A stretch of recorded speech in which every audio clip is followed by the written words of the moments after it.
আমার traditional cooking হাউসে একটি নতুন রেসিপি কড়াইশুঁটির কচুরি। কড়াইশুঁটির কচুরি তৈরির জন্য কড়াইশুঁটিগুলি ভালোভাবে ধুয়ে একটা মিক্সির মধ্যে আদা এবং কাঁচা লঙ্কা দিয়ে ভালোভাবে একটা পেস্ট তৈরি করে নিন। পেস্টটি রেডি হয়ে গেলে একটি পাত্রের মধ্যে ময়দা, স্বাদ মতো নুন, চিনি এবং কিছুটা ঘি দিয়ে একবার মেখে নিন।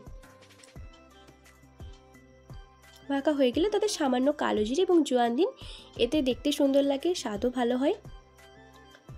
এবার কড়াইশুঁটির পেস্টটা দিয়ে ভালোভাবে ময়দাটা মেখে 10 মিনিট ঢাকা দিয়ে রাখুন।